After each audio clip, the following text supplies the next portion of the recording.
Itong araw na to, Katekram, bibili ho kami ng sasakyan para kay Kuya. Wow!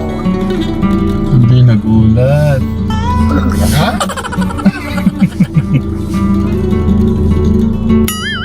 Ano Kuya? Hindi yata nagulat yung aking sinabihan. Happy New Year! New Year po. Nag-drive si Luis. Happy New Year! New Year po. Huwag ka titingin ha, Kuya.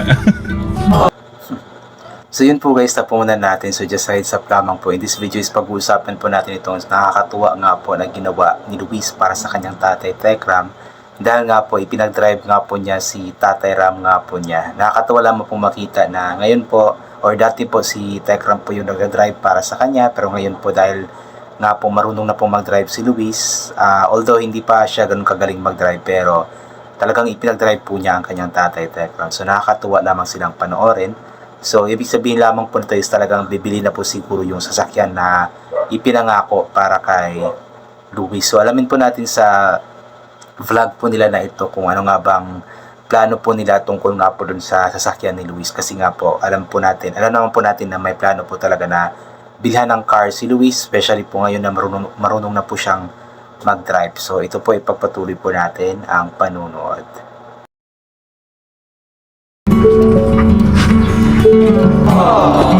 Hello po mga Tekrams. Maganda at pinagbalang araw po sa inyong lahat. So yun, isang panibagong taon po na lalakarin po natin. And yun po, lagi po natin nalalahanin na yung taon po na to is dapat lalakarin po natin nakasama po si Lord dahil yung plano po ni Lord yung dapat masunod sa ating buhay. So yun, isang maganda at pinagbalang araw po ulit. And ngayon po, first vlog po ng 2026 po namin ito. And yan po, ako po magdadrive po. Di ba nakakatuwa? First vlog po pala nila ito sa taong 2026. Tapos yung first vlog po nila ay pinagdrive nga po ni Luis ang kanyang tatay Tekram. Nakakatuwa lamang po din itong si Luis dahil nga po every message po talaga niya, especially sa pangbagong tao na message, is palaging andon po talaga ang Panginoon sa mga sinasabi niya. Talagang maka-Diyos itong batang ito. Kaya sobrang nakakatuwa talaga itong si Luis. Kaya palagi po talaga siyang ipinagpapala ng ating Panginoon. Tatay po, nandun po po. Hintayin po natin. Good morning. Ready ka na? Nakabad mo ako eh. Ano to? First vlog. Nakabad mo ako. Okay. Seatbelt muna. Safety first. Kaya dapat talaga. Nakabahan. Gawin. Ngayon nga, si Tita Evangeline mo, pinabibilan ka ng bago sasakyan. Wow! Yung kailangan ko. Pero gusto talaga ni Tita Evangeline, bilan siya ng bago. Kaso, nagre-refuse si Kuya. So tara, Ang maganda dito kay Luis kasi hindi siya yung ibang mga bata na kapag sinabihan na bibilhan ng sasakyan or bibigyan ng sasakyan is automatic talaga na na-excite at gustong-gusto kaagad. Pero itong si Luis is talagang kumbaga nagre-refuse siya. Sabi nga po niya na hindi naman daw po kailangan. So nakakatawa lamang itong batang ito kasi napaka-humble, napaka-down to earth at alam po niya na yung sasakyan is hindi pa muna niya kailangan sa ngayon. Kaya napakarami or mas minahal nga po siya ng mga tao, especially nga po nila Tita Evangeline, nila ng Precious, dahil nga po sa ugali na ito ni Luis. let's go. Tapos ngayon, magdadrive pa siya. Mas na yung Kuya, yung preno ha? Daddy. Sige, mag-pray ka muna. Pray muna tayo. Mag-pray muna si Kuya. Dahil naman na namin Diyos na nangyari sa lahat na dyan. Tuloy Lord, salamat sa mga araw na ito Lord dyan na pinagkalumi po sa amin Panginoon na kung kayo gumising Lord dyan na wala pong sakit o ano pong karamdaman Panginoon na ganun Lord dyan sa pagkain namin po sa napagsaluhan kanina Panginoon. Kalakasan po namin Panginoon, hindi lang po physically but spiritually po Panginoon. Ganun Lord dyan sa araw po na ito Panginoon, sa mga po yung Lord dyan, kayo po yung bahala Lord dyan na na mag-ingat sa amin, Panginoon. Yung presensya niyo po, Panginoon, yung kami pong maranasan, Panginoon. Sa iyo po namin, Panginoon, inaalay yung araw na to, Panginoon. At maghari po kayo sa aming pong buhay sa pangalan ni Jesus. Amen. Okay. Kapag ready ka na. Grabe na nakakatuwa itong si Luis, no? Kasi yun po yung pinaka-importante talaga para sa isang driver. At every time po na may biyahe, may travel, is pinaka-importante po talaga na bago po bumiyahe is mag-pray po talaga. At yun po talaga yung ginawa ni Luis. Kaya pwede po talaga siyang mag-drive kasi alam po niya kung ano po yung mga dapat niyang gawin bago bumiyahe. Kaya nakakatuwa lamang po si Luis. Mas lalong, kumbaga para sa akin, mas lalo akong natutuwa sa kanya sa mga ganitong ginagawa po niya. Na lahat po ng ginagawa niya talagang iniaalay po niya sa ating Panginoon at humihingi po talaga siya ng guidance every time na may ginagawa siya. Katulad nga po nitong pag-drive nga po niya. Kaya very good job ka talaga, Kuya Luis. Yan mo na. Treno ay treno. Ito na sila. Grabe ng mga blessing sa'yo, no? Tapos sabi ni Tita Ninang Precious kahapon, di ba?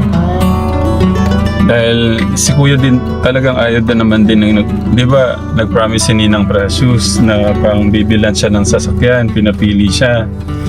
Naggaano ako na hindi pa panahon, huwag mo nang bilhin.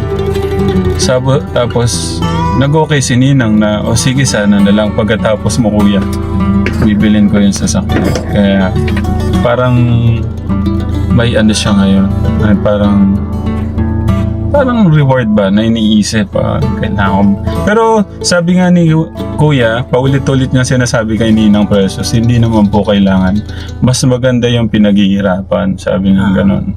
Kaya good job Kuya. Hindi ba mabilis?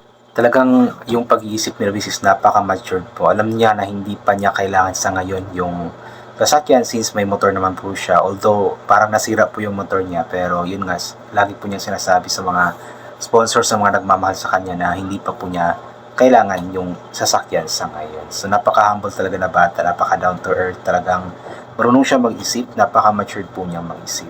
At yun nga po yung iniisip ko dati kung nasa na po yung pangako ni Ninang Precious na bibilhan nga po siya ng car. So si Luis po pala yung nag-refuse na wag na muna siyang bilhan kasi mas kumbaga hindi pa kailangan sa ngayon. So very good job ka talaga Luis. Tama lang. Ayan na. Nagda-drive na. Tapos pagdating pala natin doon, kotse pala yung naghihintay sa kanya din, ano? Kung ano lang gugustuhin ni Kuya, nagsabi siyang oo binilan ni Ninang Precious yung kotse.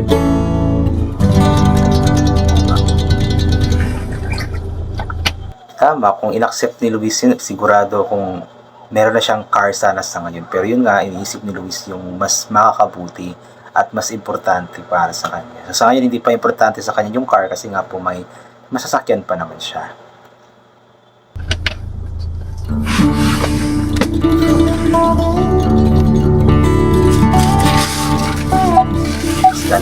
Tandaan. Sakay ko kay Lucy Trent. First, ay wala ka no. First time ko. Kabado ka niyan. Hindi naman, nakaseatbelt na. Basta nak yung yung preno ha. Ako yung kinakabal yun. Hindi mo pala first time ko. Galing mag-drive. Magaling din po kasi yung kanyang instructor. Driving instructor na si Tatay Tekram.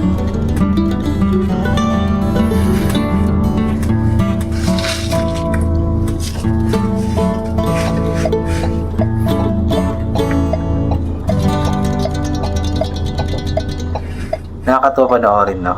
Yung panganay ni Tekram, nag-drive na po siya ngayon.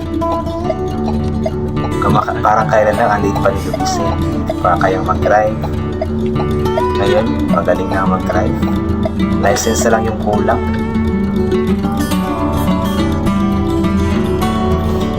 Tsaka yung sariling car na balang araw magkakaroon din siya. Ganda, Kuya. Yung bato dito, no?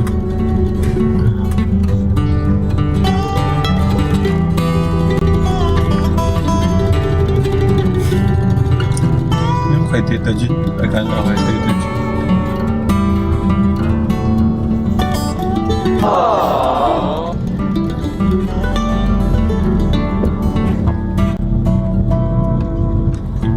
Evangeline. Pagka sinagot niya to, matutuwa siya. Ano? Happy New Year! New Year po. Nagdadrive siya. Nagdadrive sila eh. Happy New Year. New Year po. Huwag ka titingin ha, kuya. Ramin, Po. habang nag-usap tayo, pwede ang camera doon kay Kuya Luis. Kasi natuwang-tuwa ako eh. Uy, wag kang matinsa.